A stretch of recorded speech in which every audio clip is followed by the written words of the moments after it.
Hi, I'm Rick Ector. Welcome to Costly Conversations Podcast. Enjoy our discussion.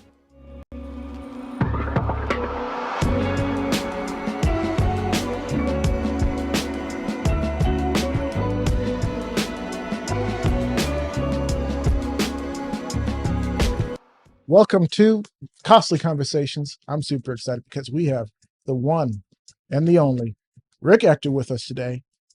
How you doing, man? Hey, man, I'm doing great. Thanks for having me on the show. Hey, Absolutely. first, let me not talk about me, man. Let me pay homage to you, our guest. How was your holiday yesterday? Yesterday. Well, you know what? Am I like sharing too much if I tell people that we're like taping this on a different day than they're going to see it? Is that telling them too No, much? that's perfectly fine. That's Okay. perfectly fine. So the big secret is that while we're taping this, yesterday was the Christmas holiday. So I feel, sufficiently emboldened to ask you, how was your Christmas holiday? How was Christmas? You know what? Christmas was good. Christmas was good, man. And I know not everybody has the privilege of having a Christmas with family. So I just want to recognize that it is a beautiful thing when you get to spend Christmas with family. Got a chance to do that with my kids and my in-laws. Didn't get to see my siblings this year, but maybe next year we'll be able to do something. And it was beautiful. Got to got to see a bunch of people. It was a long day. How about you, man? Well, I mean that's what it's for, man. I know personally, this was the first time in at least a few years in which I had all of my I can't call them children, but my sons and daughters were there, and my two granddaughters were there. So it was great to have them all in one place, for Christmas. And so I'm still basking in the afterglow. It was a great day last night. That is amazing. So we're going to take 2 seconds before we jump into the meat and potatoes of the conversation and just do a quick little piece of housekeeping right now. So for everybody who's watching or listening, please go ahead, make sure you are subscribed or you are clicking that little follow button wherever you are if you're on the podcast side. And if you are a podcast listener, hop over to YouTube, go to Costly Conversations Podcast and hit subscribe because we're trying to get to 1,000 subscribers and make sure that we can hit our certain plateaus so we can make sure this thing is going forward the way it's supposed to be. So thank you for that. And of course, if you want to know how to support the show, a couple ways to do it. I'm going to drop a link down below to glockbay.com. That's where we're currently hosting all the merch and gear. And of course, if you want to join us on Patreon, there's ways to do that down below. Patreon.com/Armed Atlas. And if you want to know where to find myself, YouTube, Instagram at Armed Atlas, that's the best way to find me. Now, back to the show. Rick. So Hey. we met at, No, man, I get it. Hey, I'm a content creator too, man. And, yeah, and man. you know what? I'm not like a consistent content creator per se, Yeah. but I do some appearances here and there, enough to, you know, put up a albeit not steady stream, but content on a regular basis, man. You got But to. I get it. And Yep, so you I got look at you guys who have like a regular ongoing schedule that you're like consistent and dedicated to, and you keep it, 4 seasons a year through all personal and other professional commitments, that you make it happen no matter what. People don't realize that whole consistency thing and how important that is. You have to it's be big. there every single appointed time. Whatever your schedule is, you have to be there, because that time when you fail to be there when someone looked for you, they may become disenchanted with their experience. That's right. Yeah, and it's painful to consider like, man, I used to see this guy interacting with the content. I used to see this guy in the comments and it's like I haven't seen him in a while. Hope he's all right. Right. Huh, maybe he fell off the content. Maybe it's something I said. Who knows? Who knows? But It's the power of consistency, yeah. man. No matter where you are or what level you're performing at, Mhm. it's that just continual, constant beat of the drum. Yeah. And you know what? Just from just doing, training, year after year after year after year, it's almost funny how it happens. someone will contact me out of the blue. I haven't seen or heard or had contact with them for like 6, 7 years. And they're like, hey, remember me? And I'm like, and I'm so brutally honest. I'm like, no, I'm sorry, I don't. They say, well, it doesn't matter anyway. I still follow you. And here's some people I'm referring to you for training. Take good care of them. And I say, hey, That's thank you awesome. very much. Appreciate you. That's awesome. Just being consistent and being there.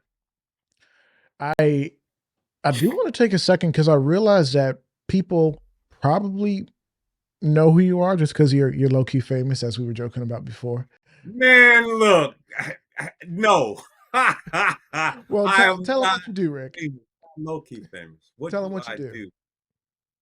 Well, I mean, within the context of the 2A space, I am probably first and foremost a firearms trainer. I am a National Rifle Association credentialed firearms trainer. I'm actually also a training counselor. That is a person who trains individuals to be firearms instructor. And I'm a chief range safety officer, which is the person who trains people to conduct activities at a shooting range. And I train people to be RSOs, range safety officers.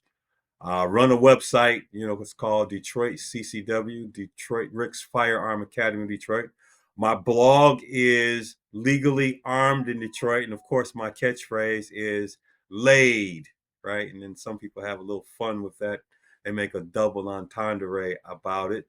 I am probably gaining some notoriety for an annual event I do every year.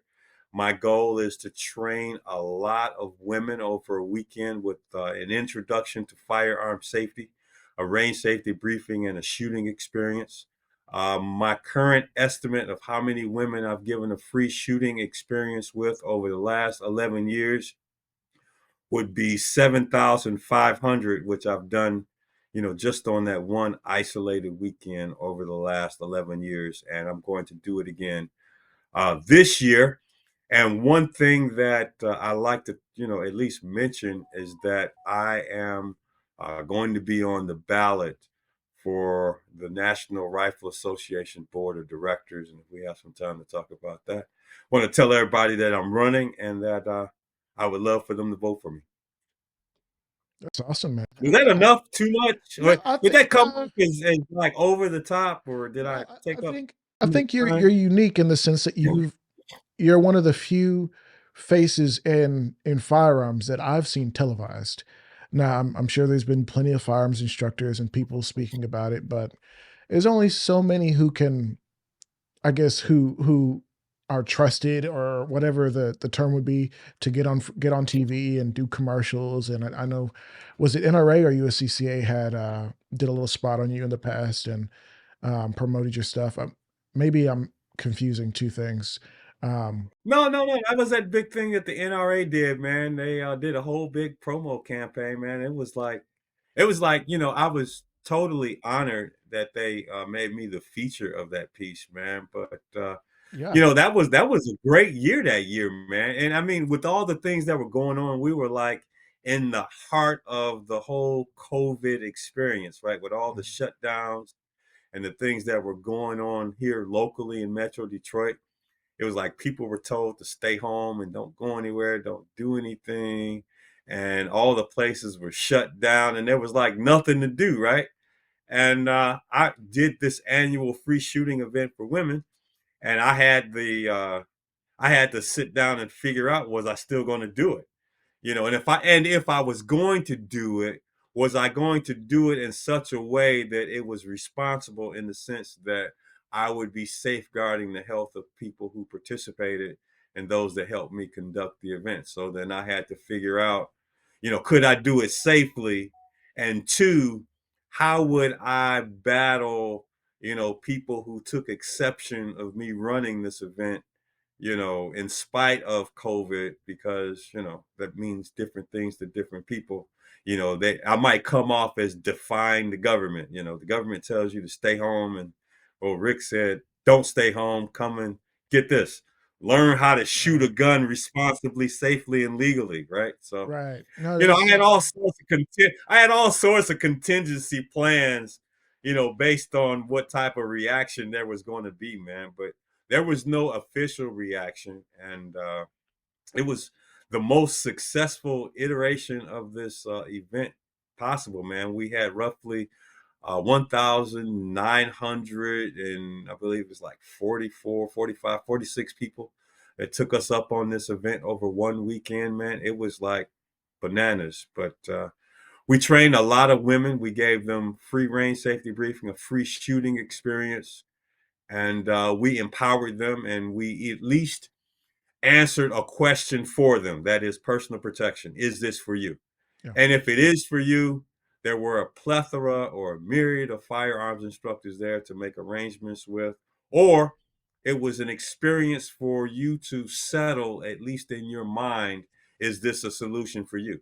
Many times when you have like an unsettled question, you trying to look for a solution. And okay, I at least present this solution out here for you to try it. And if it doesn't work for you for whatever reason, okay, at least I did you the benefit of being able to scratch this off your list.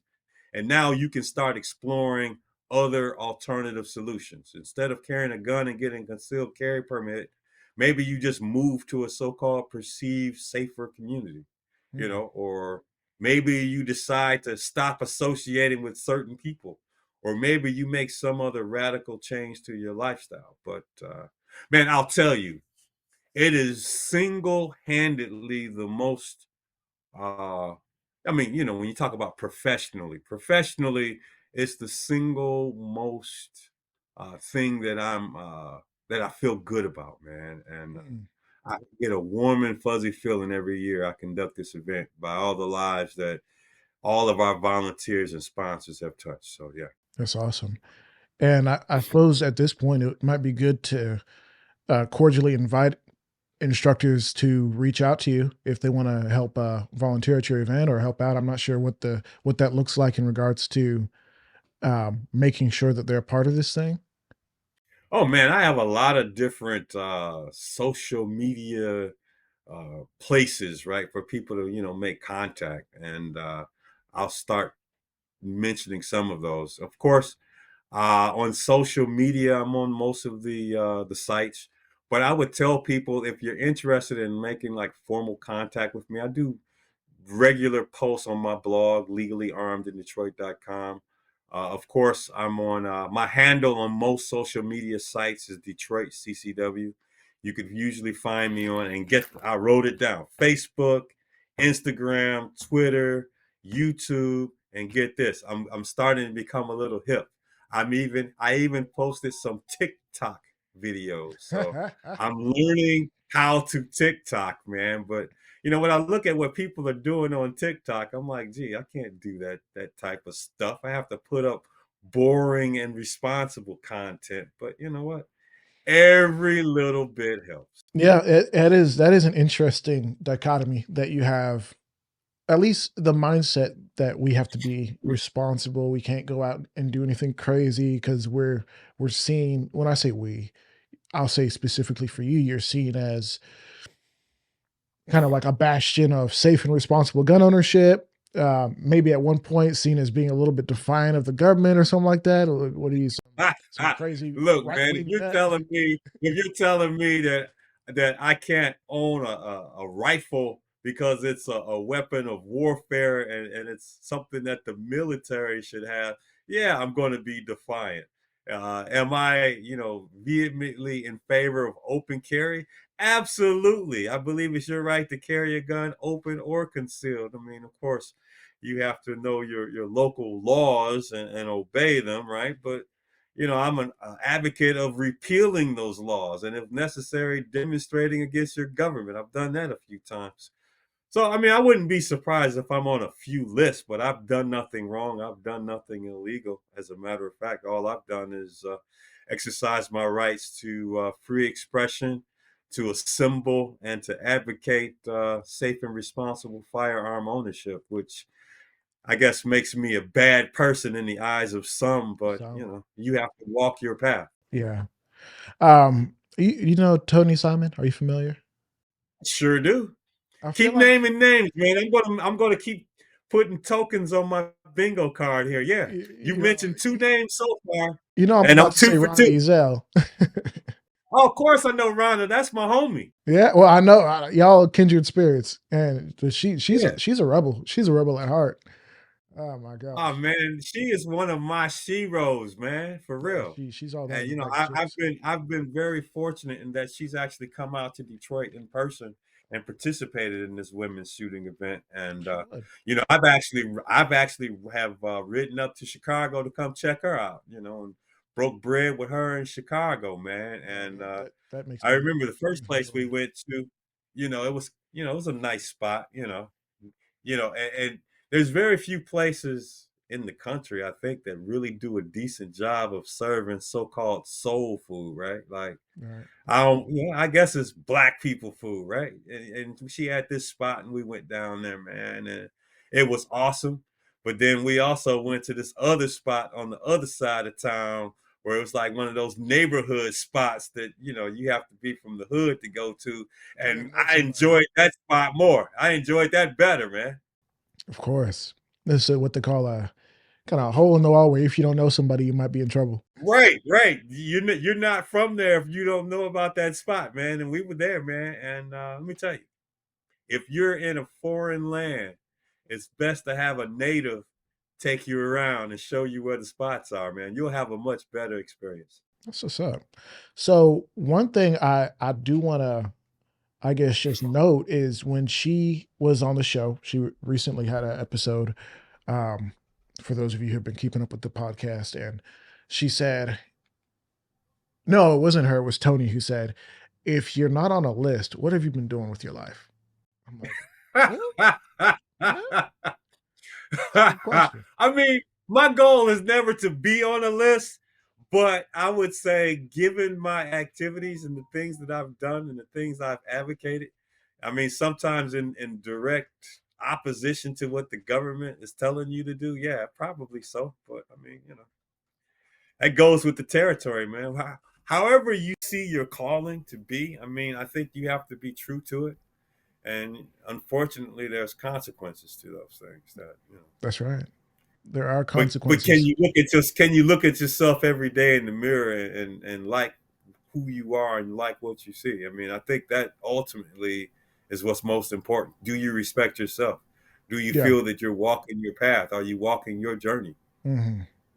No, I that makes the most sense to me. Can you look at your family? Can you look at yourself and be like, okay, I'm somebody that they can be proud of? Or would you rather in the future, I don't know, 10, 15, 20 years later, when you're, settling down and slowing down, look back and go, man, I wish I had done, some other things, or I wish I had, taken more risk. I Mm, wish I had engaged in other activities. Leave nothing on the table, man. Go yeah. for it. So I want to give you a few minutes to talk Yeah. about um, the thing that people will probably find like super interesting. Like you, Rick Ector, random guy. No, you've done some things. You've been featured by NRA.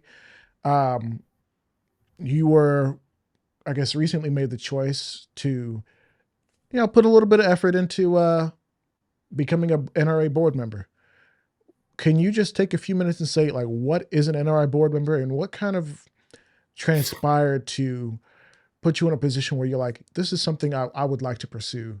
This would be good for me or my constituencies and people that you are serving, per se.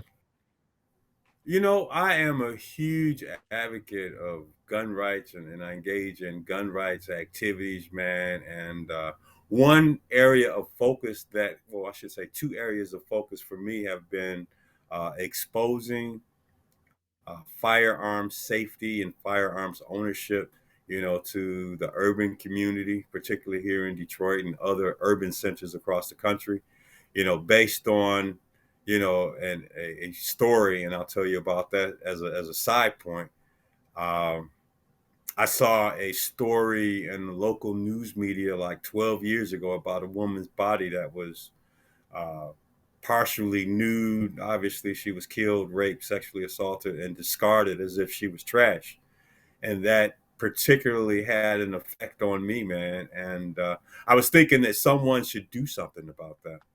And the idea that came to me after talking to a lot of respected friends in the 2A community was, that, some type of training program should be put forth, man. And, I followed, some advice, and I called some friends, a handful, literally, and said, look, I have this vision, man, that we could train as many women as we could get a hold of, and provide all the materials, the guns, the ammunition, the instruction, and just make a contribution towards empowering women. And luckily for me, those guys, I don't know, I think they might have thought I was crazy, but they liked me, so they went along for the ride, man. And it, like I said, it's single handedly the single most thing that drives me, man, is empowering people, empowering the so-called victims that bad guys like to target because they see them as someone that's safe. So, yeah, empowering people in the urban communities is important to me. Empowering women is important to me. Empowering former victims is important to me. My own personal journey, follows that path. I wasn't a very huge advocate of guns maybe, 20 years ago. I had a 12 gauge shotgun at home, for personal protection, usually because the male elders in my family said, hey, you're head of household. This is your role, and this is the tool to make that happen. 12 gauge shotgun, this is how you load it. And if necessary, this is how you use it, all the way down to putting that stock into the shoulder, so that you don't hurt yourself while using it. And so, in spite of that, having a firearm at home, 12 gauge shotgun, at home, I wasn't a big advocate of people, having guns and carrying them in the community. It just wasn't my thing. And lo and behold, I got robbed in my driveway coming home from work, and so I had a decision to make, and I had an epiphany. I had heard a lot of things negatively about guns, usually from people that look like us, people of color, black people, telling us that guns are evil and the people who own them are evil. And so I had to do my own journey, my own path, and found out that a lot of the stuff that they're selling us in the community is wrong, erroneous, and full of information that's simply not true. I started digesting all the information I could find, and I started meeting some very interesting people. Man that I consider a very close friend today, but I was a starstruck fan when I first came across him, Ken Blanchard out of Upper Marlboro, Maryland. He runs a site called, get this, Black Man with a Gun. How did I find Black Man with a Gun? That's what I identified as. I identified as a black man with a gun. So I put those actual terms into a search engine, and guess whose picture came up? His. And so I started, researching them, and I was like, man, I have to find this guy, and I have to meet him.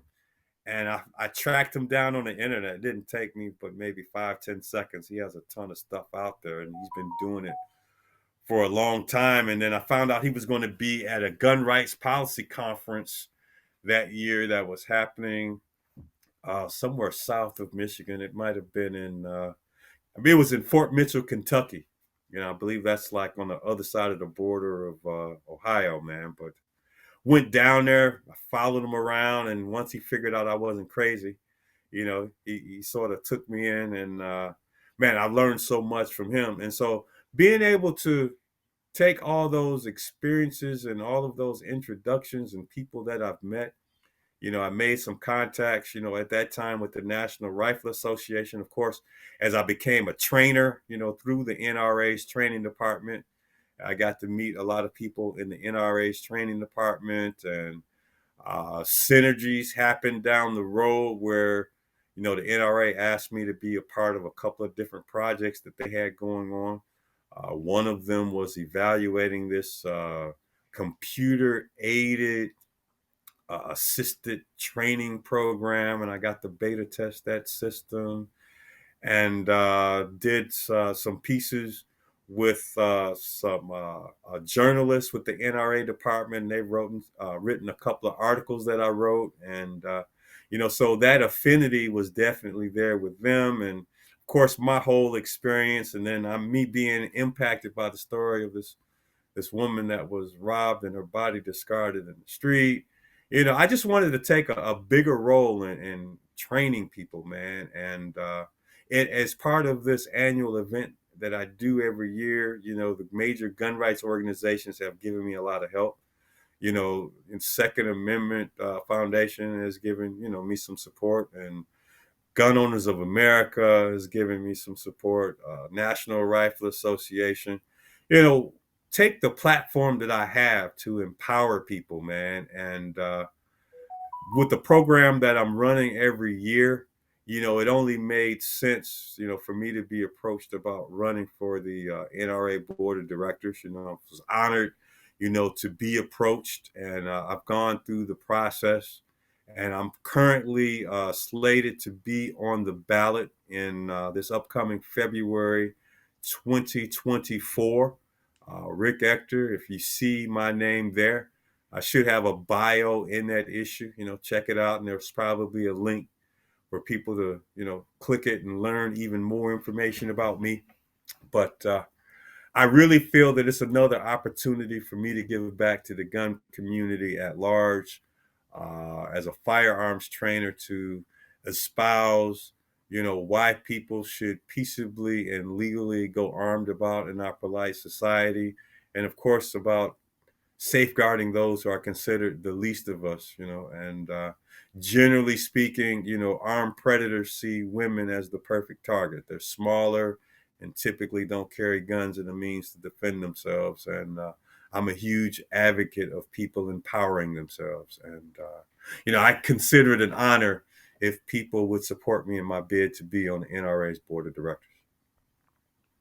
Well, there you go. And thank you for kind of giving us the the lowdown, the rundown on why what you're doing is important. Now, I guess my thought is like, man, you when you first got started, you mentioned kind of doing some research and finding your first, I guess, inspiration in the gun space. The I, his name's blanking on me. Could you just remind me his name one more time? The the Talking about gentleman. Ken Blanchard from Yes, Maryland, who runs the yes. site Black Man with a Gun. Black Oh man with the man, let gun. me tell you, he is a wealth of information about gun culture and the gun community, and especially about the history of guns in the Black community. Man, he was the first person years ago who turned me on to the Deacons of Defense, Hmm. about, armed Black men that protected, the civil rights marchers and protesters, during our efforts to desegregate our country. Everyone shows that we had these, Black people and white people who were protesting, at lunch countertops, and they had dogs sicked on them and water hoses, being, deluged. But sometimes they don't tell you how those people, survived the night so they could protest and be brutalized during the day, Hmm. because there were armed men of God who had guns, who protected them overnight to keep the Klan from killing them overnight, so that they could protest and be brutalized while protesting for, equal rights during the day. So, man, once I start learning about that, man, I just got on fire, man, and just started researching that. There is a deep tradition of firearms ownership in the Black community, but for whatever reason, a lot of major outlets and media resources don't like talking about it. You're right, and it seems like, well, like when I was talking to Phil Smith, president of NAGA, he mentioned like when he first got started organizing the org, he said he Google searched black man with a gun. And it was just like Mhm. the worst images that you could find in regards to things that just kind of don't push the conversation forward. Like it holds us back in this stereotypical image that Hollywood's produced, where it's like just the most economically depraved situation in some ghetto in the worst part of, let's say, Detroit, because Yeah. and it's Hey, like, look, man, don't miss any words about Detroit, man. Crime is bad here, yeah, flat and well, out. and that's why what you're doing is so important. Is because where the crime is bad in Detroit is bad, bad, and you need help. And unfortunately, the help ain't gonna get there fast enough. Not when you're in trouble. You know, and here's the thing, man. It's not that the power, well, I can't say that either. I was going to say it's not that they don't want you to protect yourself. Let's just say this. I can say this without offending anybody, right? Sure. Due to the resources that we have based on our official population numbers, the bean counters have decided that we should only be allocated a certain number of police officers, and that we should, based on those resources and the calculations they made, this is how much money we should spend on police officers. Well, based on the level of crime that we have, it's not getting the job done for people to avoid, being brutalized. But, my whole idea of police and personal safety, I've aligned my beliefs with two Supreme Court decisions that have said very bluntly that personal protection is not the responsibility of the government. Your personal protection is your responsibility. Local law enforcement is to uphold the general order of the day and to, in general, enforce the laws and bring scofflaws to justice, but to make sure that you are not a crime victim, that, my friend, is our job. And our job is to protect ourselves against the evil people that walk amongst us. And you know what? Unfortunately, in the black community, they look like us. So, yeah, whoever it is, I'm going to defend myself, and I'm equal opportunity. That's right. You got to be a equal opportunist when it comes to these things. I have a guy in my life. He said, "Yeah, I'm equal opportunist, equal lefts and equal rights." And I was like, "Yo, get it, man. Right. I love it." So about the let's talk about the NRA, and this is just came up to my mind. There's a lot of people in the black community who have believed. I'm going to use the term propaganda because of just is information that's put out there, and the purpose of the information is either to tell the truth or to create a narrative that maybe isn't true.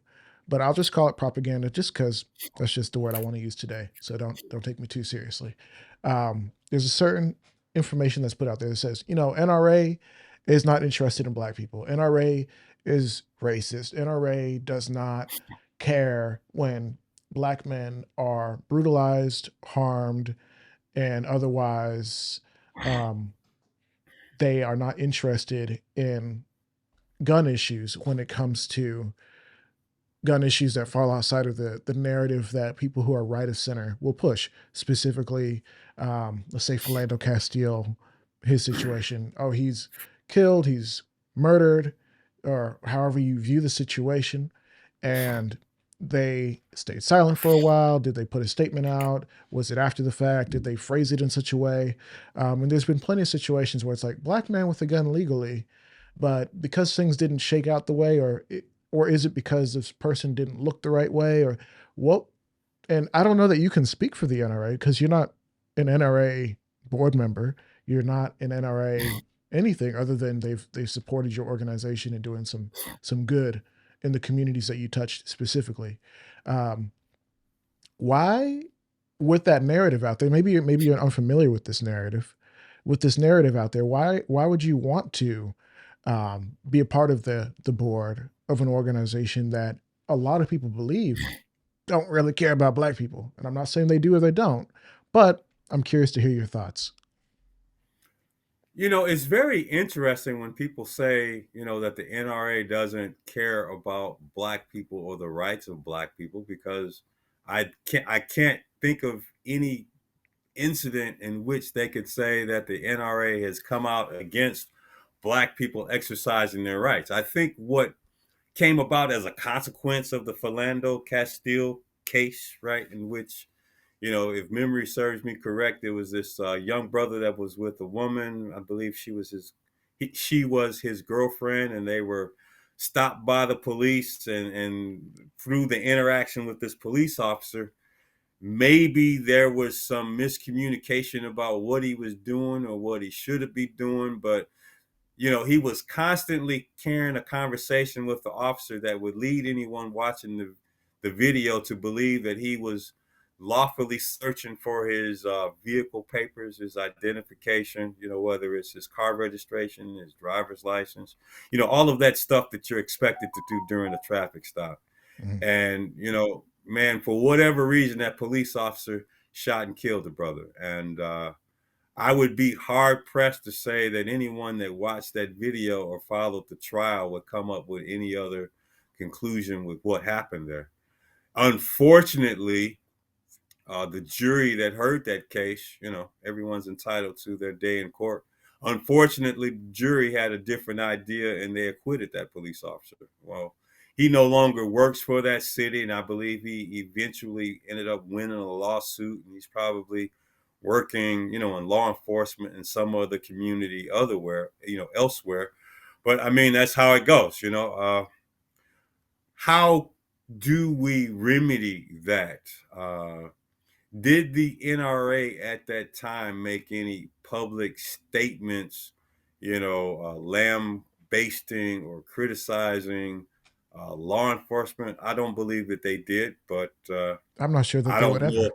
I don't To know. be I to don't be know if fair, I don't know if that's their role. I think their position has always been, well, we're a gun rights organization and we're open to everyone who has an interest in furthering gun rights. They don't look at it through a prism and say, okay, well, we're just gun rights for this particular class of people or that class of people. We're gun rights for everyone. And Mhm. there's a history of the gun rights being supported in the gun community through the NRA. There was a period of time where, and a lot of anti-gun people will point to it and they'll say, well, yeah, at one point in time when the NRA was following a different track, that they actually supported, some forms of gun control. Well, yeah, that's Specifically true. the Mumford Act. Yeah, and Mhm. and that is true. However, the NRA, like many organizations, they have gone through a transition, and there was a period of time when instead of supporting, you know, I won't necessarily call it pro-government positions, but where they espouse the Second Amendment as a right for everyone to keep and to bear firearms. The current track that they're on now, I found that their message has been inclusive to everyone and it doesn't preclude or keep anyone from joining it. But going back to the Philando Castile case, there may have been a desire on the behalf of some people, albeit black people, for the NRA to take an official position. And officially from an organizational standpoint, they did not. However, one person, a personal friend of mine, did take a position, and he posted it on his NRA profile and on his personal space, where he's talking about black people and the rights of, black people to keep and bear arms. And, it wasn't the NRA and he wasn't speaking for the NRA, but, you're not going to make everyone happy. But I will say one thing, out of this perceived need for representation for black people in the 2A space, luckily, there was a place for those people who felt unrepresented. There was a place for them to go. And as a direct result of the Philando Castile shooting, I believe that single handedly was the genesis of the membership ranks of NAGA, swelling, and a lot of people in the black community being part of the, I guess, so-called organized gun community. That is, that they all gravitated towards this one organization and say, hey, this is the place for us to go to be a member and to support gun rights and to uh, directly support it and endorse it for use in our community. And it's a great thing to see. Yeah, I would say so, and I think it's interesting the different leaves on the branch that is this 2A journey that Black Americans have been on, where you say we have this deep history of the Second Amendment rights, and then we have the more recent kind of dying off of of the knowledge and a lot of these skills, and it's really only guys in the military or guys who are kind of like your grandpa's brother who is a super avid hunter, and he's got all the bolt actions, all the scopes, safe full of guns. Maybe this prepper guy, but it's not really been generally seen as like black people, just like anybody Man, else, should there have is guns. there is a deep, rich history of guns existing in the black community. You Yeah, could not have had the civil rights movement without guns. It's just you're that dirty absolutely little correct. secret. It's just that dirty little secret that people of a particular philosophical and political bent, they don't like talking about it, and they don't like talking. And yeah, you talk about, you referenced the Black Panthers earlier. Well, we know that they were huge advocates of carrying Oh, guns, so much big so that advocates. that certain laws were passed to keep certain black people from carrying guns. All But right. and here's the funny thing too: you pick any liberal, so-called politically liberal, large urban center in the country like Detroit. I see, these local leaders, elected leaders here in Detroit, and publicly, they are members of the anti-gun party, and politically they're anti-gun, but personally they either own guns, carry guns, have carry permits, or they have government sponsored and paid for security guards and police officers protecting them. Strapped So it's up. like, who exactly, what exactly are you endorsing? Are you Right. endorsing gun control for everyone, or gun control for everyone except the important people? And if you go to any major urban areas where, you have the local black leadership, preaching against guns, well, they're being duplicitous and they're being dishonest when they actually own guns and carry guns, especially in these cities where they still have discretionary licensing that's going on. That Hmm. is, that you need special permission to buy a gun, or you need to jump through extra hoops. Like in Chicago, where you need to get what is it called, a FOID card, The Floyd card. When I firearms first heard under about that, ID. I was disgusted. I'm still disgusted. I'm like, what? You need permission to buy a gun? Yeah, What? yeah. You mean the background check wasn't enough? Okay, Eh, let's see what it is. I mean, and it's just ridiculous, some of the things that they pull in the black community, and it's all under the guise of keeping us safe, man. It's not keeping us safe. It's keeping us endangered in our black community. If there's anyone that needs a gun, it's men, especially women in the black community. Criminals are not the majority of the citizenry, but I'll tell you, the small percentage that are out there, they are active and they're brutal, and they have absolutely no mercy to people that they perceive as weak.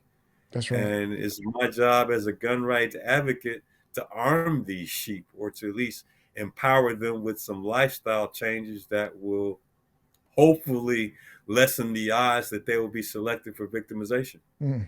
No, you're speaking my language. Now, I mean, you do. It's right in line with what we should be doing, which is teaching people how to make better choices about many things in life. You mentioned earlier, hey, maybe you even move. Like if you don't want to buy a gun, I mean, maybe I you mean, should there's a move. lot of things. There's a lot of things that's out there, man. I mean, one thing is, what? Yeah, move. Okay. Well, maybe you can't Possible. move. Okay. Well. How about you change the people you associate with? Right. Right. Like if you hang out with questionable people, at some point in time, something questionable might happen to you. Right. It's a good Or chance. maybe certain habits, lifestyle changes. Maybe you don't, hit the bars and the clubs where people are getting victimized in the parking lots because you can't take guns in these places and establishments. I'm not a prude. I mean, if someone wants to responsibly drink at home, stay at home, drink at home, right? I mean, the people you associate with, the places you go, the things you do. I mean, all of these things are factors into whether you'll be selected for crime. Right. And here's the And thing: it's the percentage if game. you if you make those changes, and as a last resort, you've been trained, depending on where you live, you have the appropriate license if necessary, and you carry everywhere you can legally do so, and you're proficient at using that tool, that firearm. You responsibly practice regularly so that you don't miss and harm an innocent down the street, and that you can shoot under stress. You do all of these things, protect yourself and protect your family. It is your job, it is your duty, and according to the Supreme Court, it is you are the only person who can do this. Not only can you do it, but who's empowered to do it. But you know what? I'm waiting to see some of the consequences of some of these elections we lost, particularly here in the state of Michigan. The anti-gun party controls every branch of government officially here in Michigan. So we're Goodness. bracing ourselves for what foolishness they're trying to advocate. And I think that they're looking at red flag laws and mandatory storage as a couple of issues that they're trying to push. So we'll see how that goes. Yeah, I'm speaking of politicians, so one desire of mine, and if somebody who's paying attention to this wants to help me out, I want to sit down with a sitting politician because I feel like there's a certain conversation that should be had. Specifically, if I have the privilege of sitting down with someone who's on the right leaning side of the aisle, Republican or whatever, I want to ask about the gun legislation that is actually being pushed, that is pro gun. Because oftentimes you see, oh, the Republicans have a majority, and they banned bump stocks with that majority. Now they're talking about suppressors. Why are we going backwards when the pro gun party, quote unquote, has power? And then we have when I say leftist, when left leaning politicians are in charge, um, bigger moves can be made. Sometimes not because, right now they don't have a full majority. It's like it's partial majority, and there's some who aren't interested in making those changes. But it seems like different bills are continuously getting submitted, and lawsuits have to be filed, and Firearms Policy Coalition and GOA has to, put their money to work because now those guys are going to work against their constituents. And I'm sure Man, in their mind, those guys never stop working. They even when they're tirelessly. out of power and they're not controlling a particular branch of state government in a particular state, Hmm. they are. It's a constant grind with these guys. They constantly getting funding from all of these Yeah. leftist billionaires Yeah, who the are billionaires, funding that's the them. thing. I wish I I had mean, some leftist billionaire paying me. I mean, I don't know I that I mean, would be any help. they it's a lifestyle to them, man. It's what they do, Buying the and they'll Tesla. never stop. And because they'll never stop, we can never stop. Yeah, it's a it's unfortunate. constant battle I wish I could because take a break. if they ever take away our guns, man, from a freedom standpoint, Yeah. we all are toast. We all are toast. Well, what do you mean we're toast? They take away our guns, then they're free to regulate and control every aspect of our life and back it up with guns and kill us if necessary to force us to comply. And people just don't seem to make that connection. They think, "Oh God, this is America. It's the land of freedom. That'll never happen here." Well, let me tell you, if you take away the safeguards that the founders have given us to restrain a federal government and to make them as small as possible, you will see how evil a federal government can be.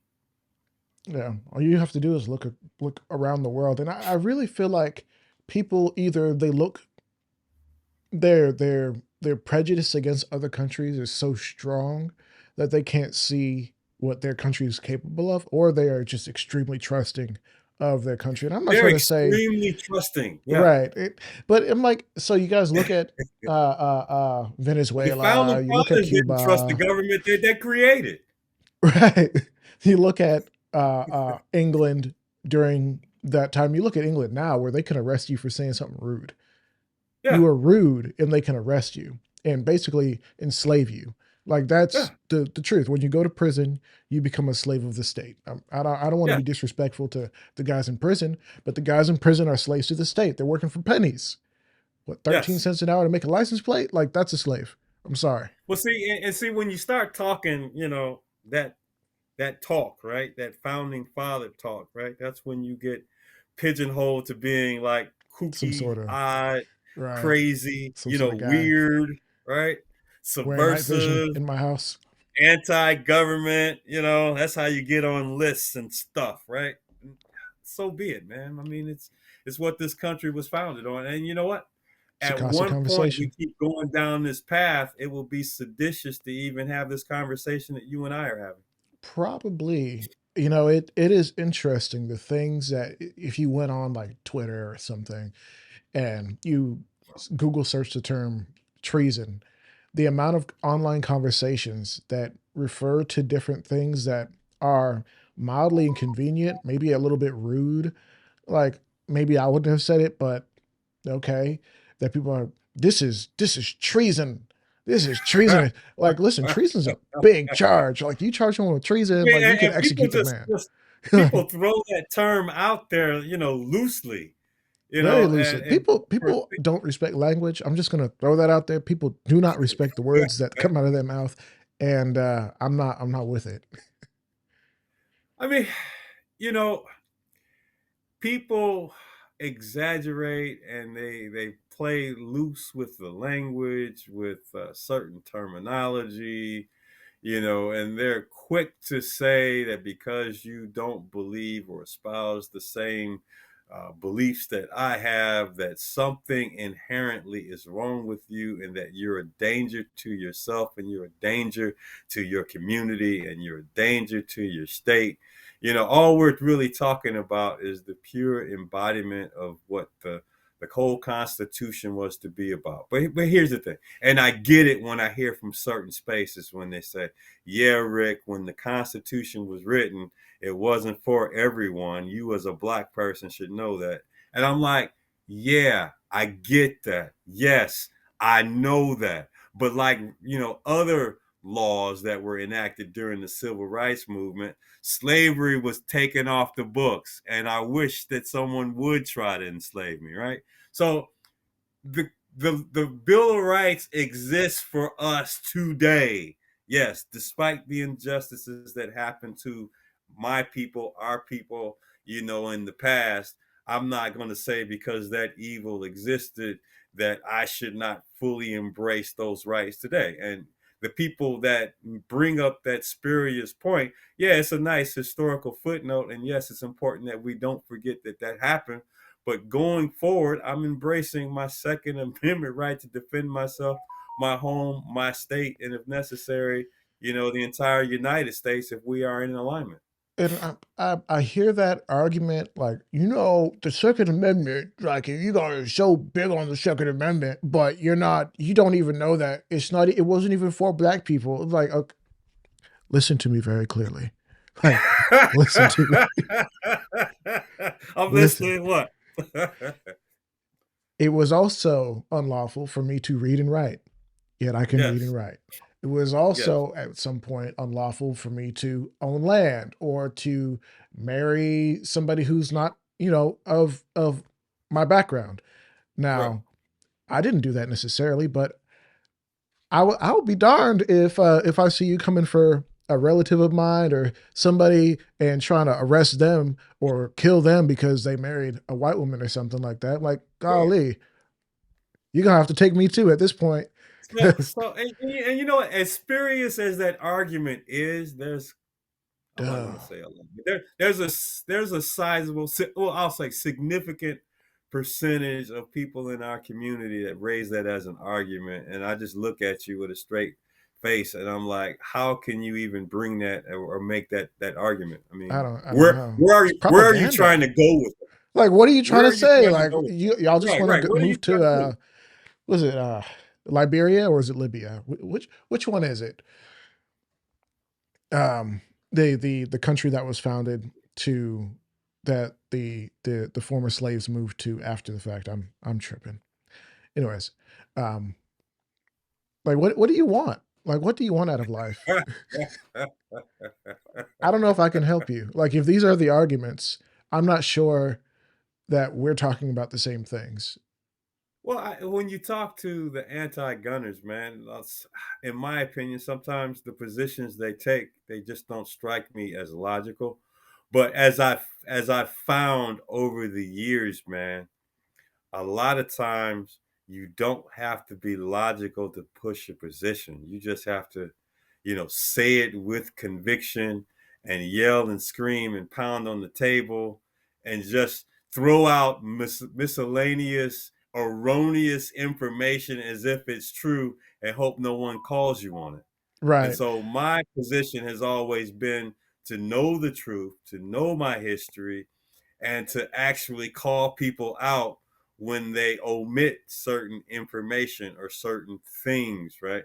Like our local mayor here in Detroit, he's had a couple of presentations at like different venues. Like for example, there's this story about the Ossian Sweet case. I'm not sure if people are familiar with this, but Ossian Sweet was a physician here in the city of Detroit in the 1920s, native son of the city, went to college, came home, opened up a practice here in the city of Detroit.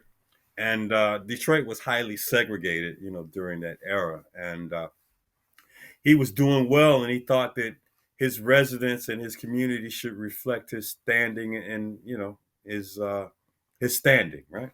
Mhm. And so he wanted to move in one of these so-called, zoned areas where black people weren't allowed to live. They had these deed restrictions and all these other, rights fringing legislation that was on the books. So he found a white couple that sold him the house. And as soon as the ink was dry, man, the neighborhood started forming, these armed mobs outside of his house protesting. And so Mm. when he moved in, he made sure he brought his guns, and he had friends and their families, and they brought their guns.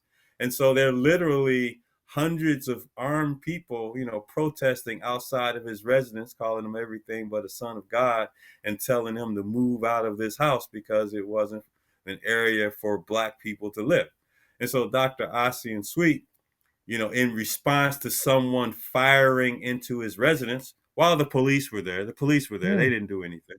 Of course not. He returned fire, and a couple people were shot, and I believe at least one person was killed. The police didn't arrest the people that initiated the conflict. They stormed into the Sweet home and arrested all the people inside, and they put Dr. Sweet on trial. And of course, eventually got to a point where Clarence Darrow was one of the leading criminal defense attorneys of that era on the national stage. And believe it or not, the National Association for Colored People, the NAACP, Mm. actually helped sponsor it. Actually, the NAACP actually took on a gun rights case, self-defense case. As they But you know should. what? It was a different era. But you know what? The NAACP of this era, I believe, would not take up such a case. But it Unlikely, just yeah. goes to show you that you should know your history.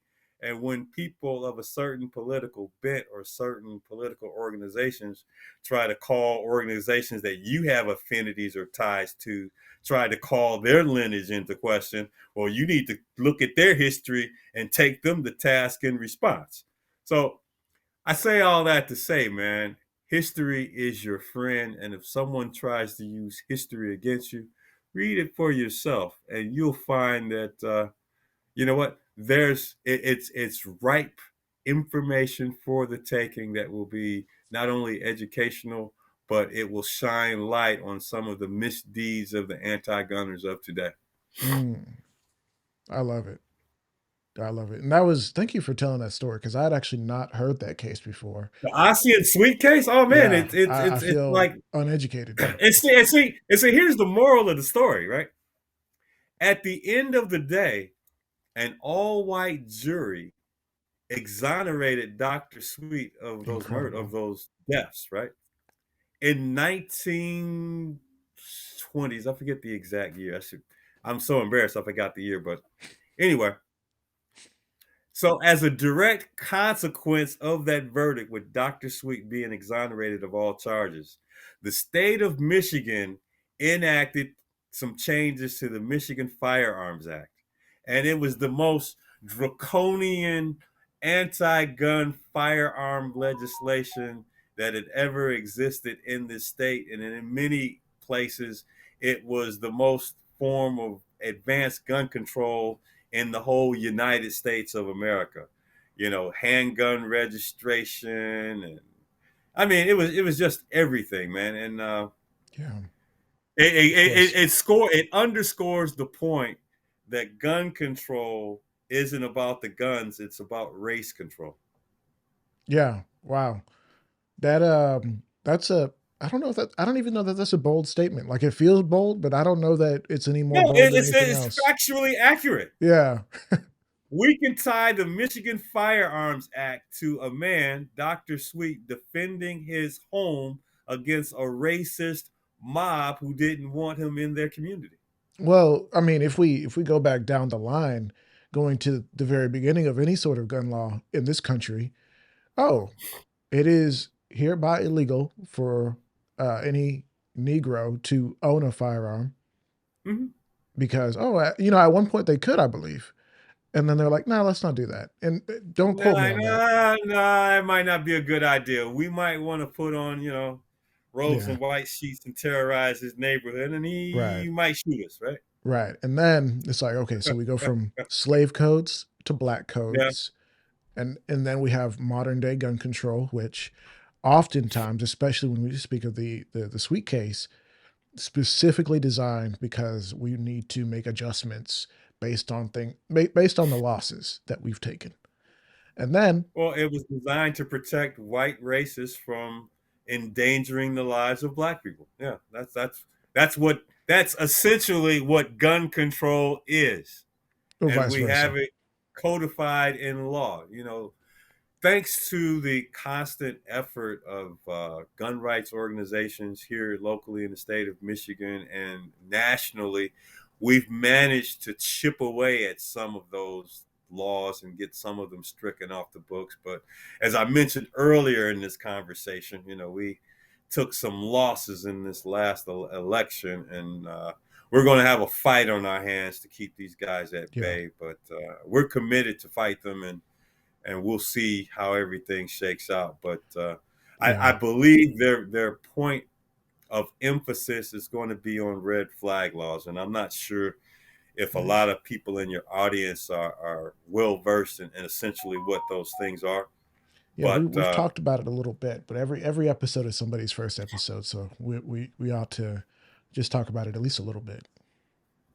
yeah, just on a surface level, there are arguments being made by Mhm. some people that there are some violent folks in our community who, for one reason or another, aren't being addressed, right? And I'll tell you why they perceive these people as not being addressed. Because if a person has not credibly committed a crime or is credibly a threat to someone's safety or a threat to himself, he shouldn't be bothered and he shouldn't be messed with, right?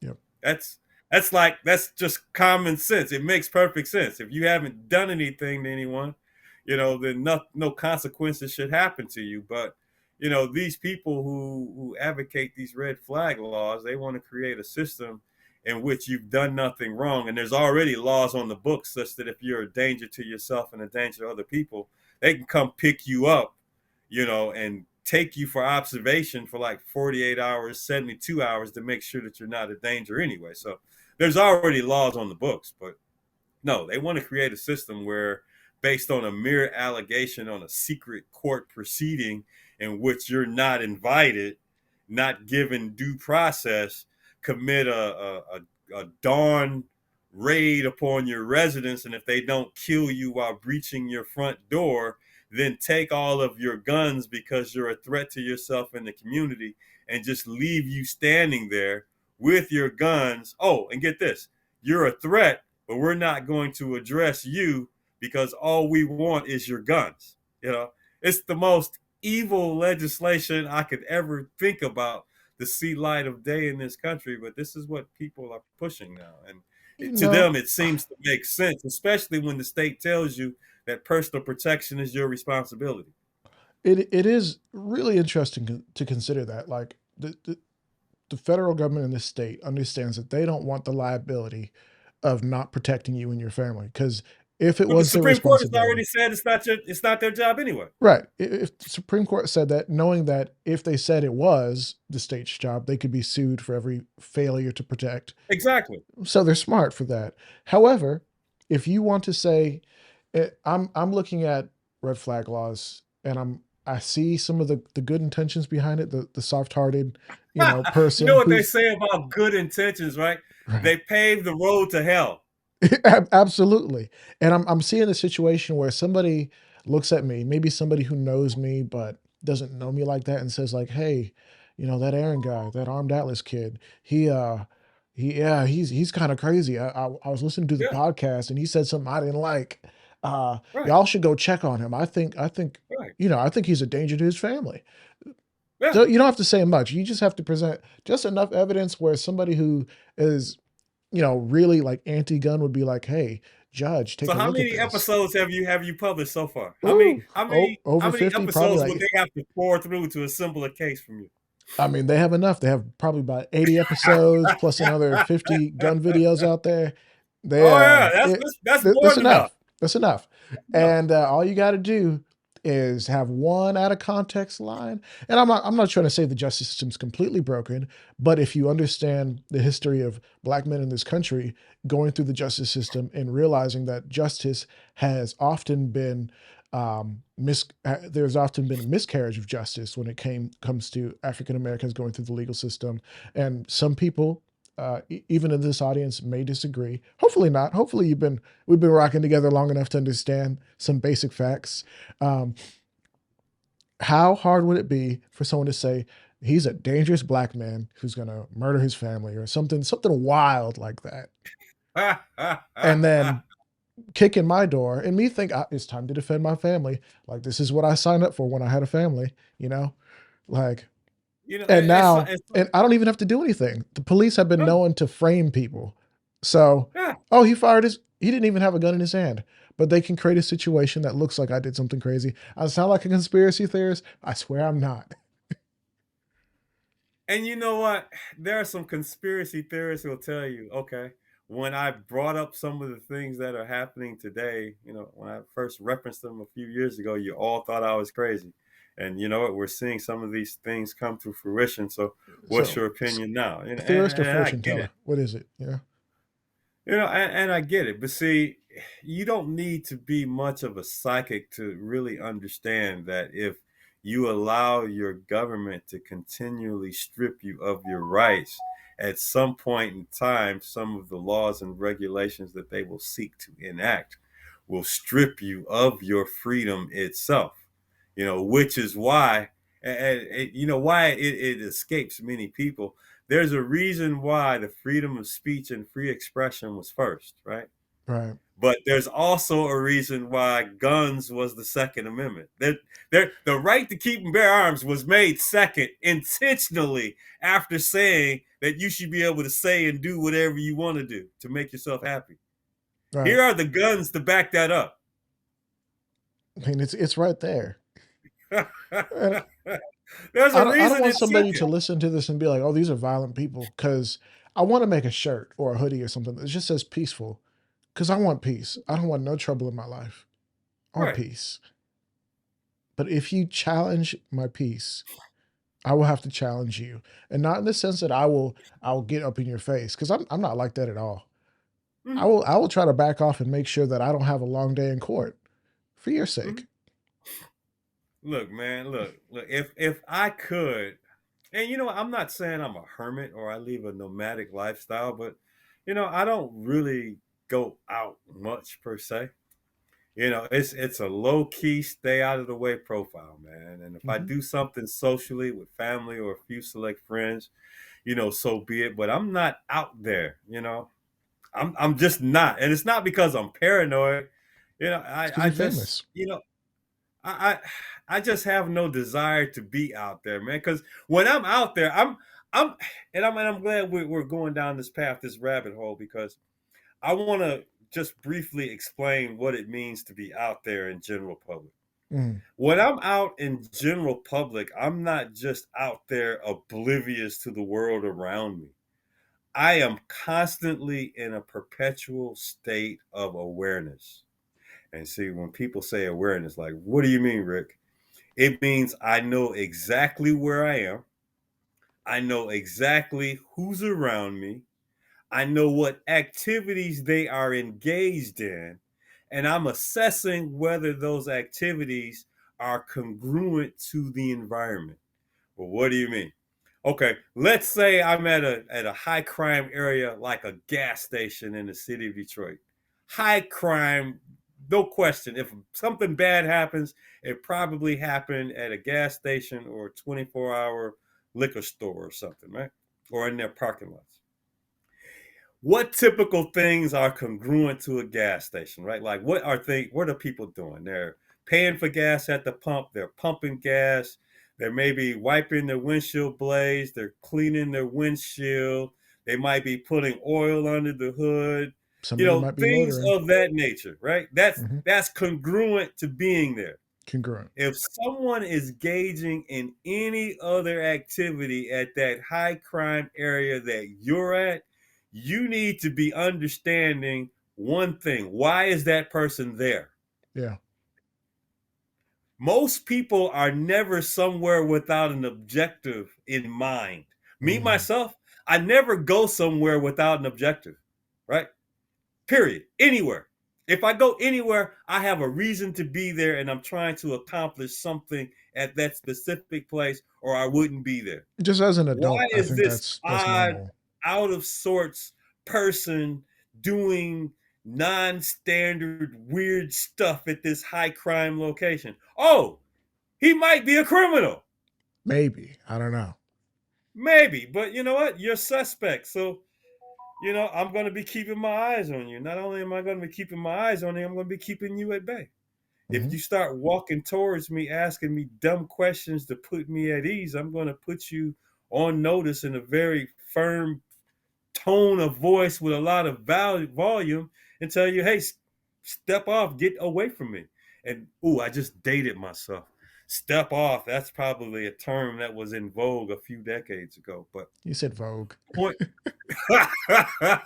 point being, I'm putting you on notice that I don't let strangers get in what I consider an intimate circumference around my person. In the bubble. No. Yeah.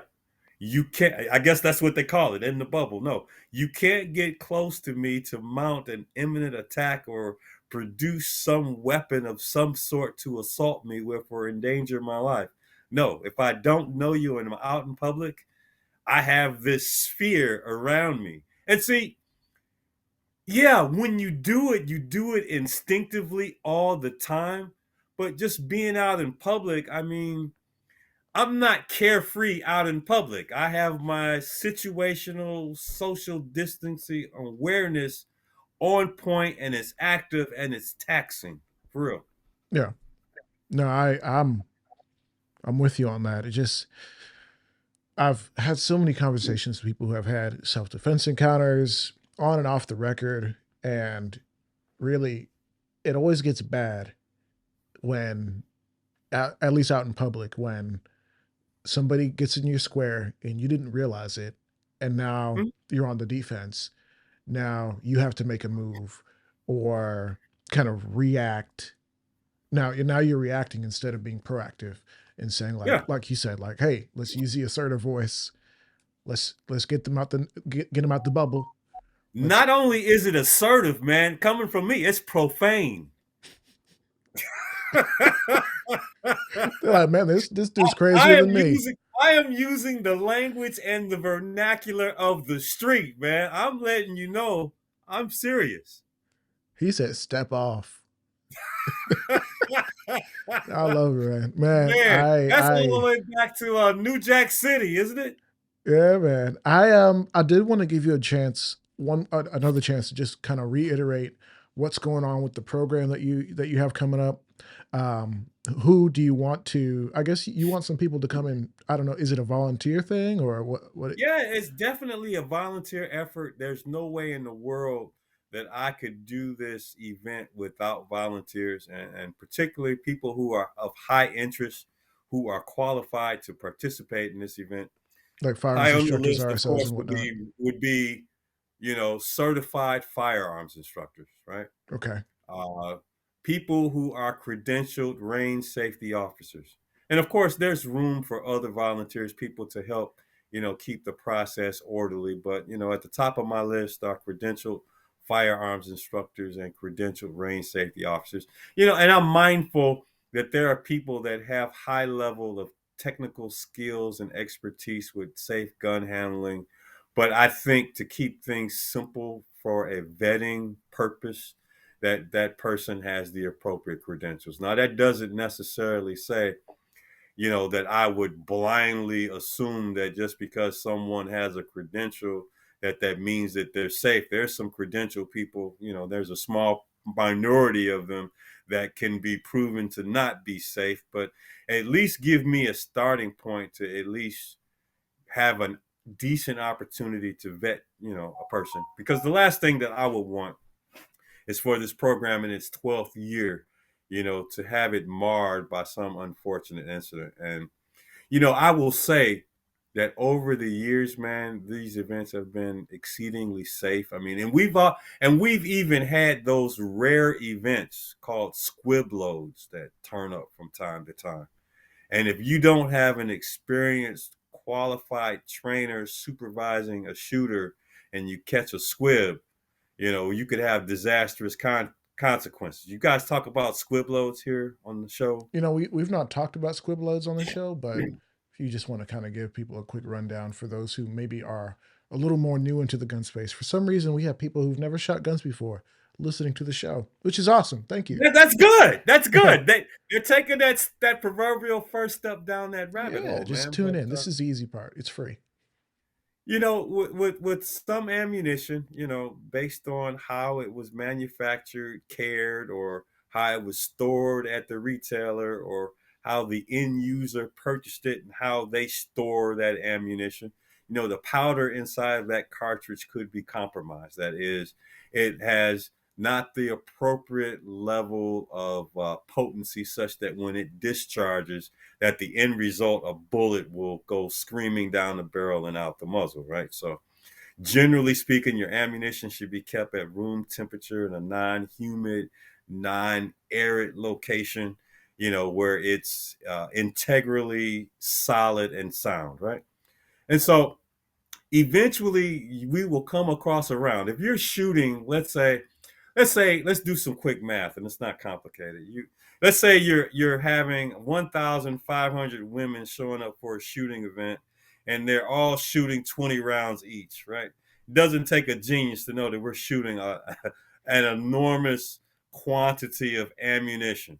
On average, somewhere along the way, there's probably going to be a squib somewhere. Just just math. You take a rare event and you do it an extreme, ridiculous number of times. Yeah, that rare event is going to show up, and it only takes one squib load to be misdiagnosed for it to be a bad situation. Right. So basically, you have an underpowered round in a semi-auto that that gun is discharged, and instead of there being a loud sound and a lot of felt recoil, you might hear like a muted, soft sound and a lot less felt recoil. That's where the gun cycled, it fired, and that underpowered discharge did not distribute enough force to that bullet to fully traverse through the barrel and come out the end of the muzzle. You basically have a bullet still stuck in the barrel of the gun. Hmm. If you're really unlucky, that gun will cycle another round into the chamber, and you essentially have a loaded, plugged up handgun. And if you shoot that handgun, depending on what caliber you're shooting, depending on the composite, materials that that firearm is made of, it could be a very bad day when that handgun explodes and some of that shrapnel can lead to a deadly event. That shrapnel could hit a critical area of your body, like a key artery, Mhm. organ, vein, something, or you might possibly just be disfigured in some way or not. That's worst case scenario. Right. Best case scenario is you just tear your handgun up and might get a bruise or something. But And that's best those case are the scenario. things that keep me up late at night, and having, qualified staff at the training event helps me sleep at night when I conduct these events. And of course, we have the rain safety briefing every morning to remind everyone what we're focusing on and making sure that we're being very diligent when we're overseeing the shooting. Because I tell you, the last thing I would want is for this event to be marred, by an unfortunate incident in which some unwitting, participant who's curious about guns shows up and is injured. So I want to make sure that it's safe, That's right? right. That's right. And we need qualified staff to do that. And so that this is probably the earliest I've ever started promoting the event, but there's no time like the present. Well, Hopefully, if certain things go my way, I'll be even busier with other stuff like campaigning and running for the NRA board of directors. So maybe I need to start earlier with a lot of other things that I typically do. But yeah, I have a need and desire for interested firearms instructors and range safety officers to participate in the program. And I'll tell you, hands down, one of the great reasons to participate is to come into the fellowship with other firearms trainers from all over the country who come here.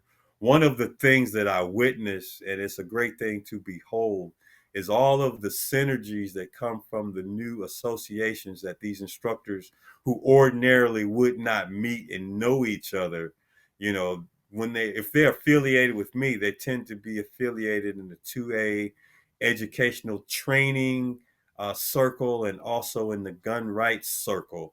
And there are so many networking and synergistic opportunities for them to get together on other projects to increase their sphere of influence and to gain additional exposure for their activities and for their businesses and for their brands, man. So that's one of the great reasons for doing the event. And two, I'll tell you, to a person, whether regardless of the background of the instructors that's participating, man, I'll tell you, the feeling that they have inside from having done something nice for someone in need is truly awe-inspiring. And people were tired after spending a weekend after training, hopefully thousands of women how to shoot and defend themselves. There's just a great feeling about a job well done that's going to have an impact on someone's safety, someone's future, and the safety of their parents, of their children, and in some cases for their parents. So, yeah, it's just a truly awesome, amazing event. And of course, if people want more information about it, find me, Mr. Rick Ector, RICKECTOR, legallyarmedindetroit.com. My handle on most social sites is Detroit CCW, which is at YouTube, Instagram, Facebook, Twitter, and guess what? I'm also have about 20, 30 videos on TikTok. I'm trying to keep up with the younger generation, but you can only stay current so long, man. You ever see like that guy that's still wearing bell bottom pants and afro, right? You don't want to yeah. be that guy, but we're all going to end up being that guy one day because we're going to get stuck and not keep advancing. Yeah. No, it's wild even just to hear the differences in language, like just the slang of the youth. I sound like an old man. And like when I was in high it's school, it's intentional, man. It's they intentional. do it on It's purpose. trying to keep you from understanding what they're talking about. But you go from when I was in high school, it was like, okay, I finally figured out like what people are saying, like how to kind of sound normal. And Right. then I got out, I went to college. I'm like, okay, this is what people are saying now. Now, Yeah, man. as a You have to little learn bit, code switching, man. Code switching. Yeah. man, I don't leave my house enough. That's a problem. I speak a certain vernacular on the street. I speak a certain vernacular when I'm teaching. I speak a certain vernacular when I'm doing a podcast or Right. some type of show on the internet. Yeah. You know what? I have the ability to communicate differently with different audiences. And I And that's have such an no important qualms or skill no right shame there. about it. I can Man, communicate with a wide brand of people on a lot of different levels. man, that's such an important skill. Just to be able to connect with people in a way that they're most comfortable with. That's important. Yeah, So, let me tell you, I can take it highbrow or I can bring it all the way down. Yeah, all the and way. you do it as appropriate, because you use the wrong terminology in the wrong spaces, and people start having all these weird perceptions of who you are. But if I'm acting in some professional capacity, then my language and vocabulary and to ensure that my subjects and verbs aren't at war with each other when I speak, that's probably very appropriate for the circumstances. Mm, I love it. If you like it, I love it. Yeah, man. So let's Rick, I know you told people how they can find you. Can they shoot you an email or Yeah, how do they emails are just hop fine in and let too. people And know? here's my email is detroitccw@gmail.com. All right. Well, let's go ahead and get out of here unless there was something else that you just had to share before we Man, I, tune I out. think we pretty much touched on it all. I know I did want to talk about the free women's shooting event. Call out for interested volunteers and/or participants.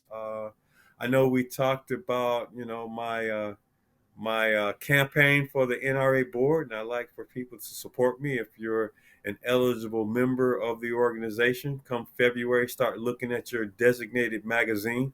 There's going to be a ballot inside of that magazine, and there'll also be a 150 word summary that I submitted to give you a general feel for who I am as a person. And Well, if they obviously, don't you can know take that. now, I don't know if they're gonna know. Ah, man, you're good for the ego, let me tell you. And people can like take that information and go do their research on me, if that's something that they want to do to entrust me with their vote. But I'll tell you that I will be an ardent, fervent supporter of the Second Amendment, uncompromising, will not support gun control under any circumstances whatsoever, and will work for the benefit of the organization and for people who join that organization. Absolutely. And for those who are watching or listening, thank you so much for tuning in to Casa Conversations. My name is Aaron. And of course, you can find me everywhere online at Armed Atlas. If you want to find cool gun content, at Armed Atlas. And of course, please consider supporting the show with your dollars by buying some merch at the glockbay.com or link down below. And of course, patreon.com/Armed Atlas. Those are some fantastic ways to help out. If you want to see more conversations like this, go to YouTube, comment section, shoot me a DM, let me know who else we should bring on the show. And we want to say a special thank you to Rick Ector for coming on the show. And until next time, keep it costly.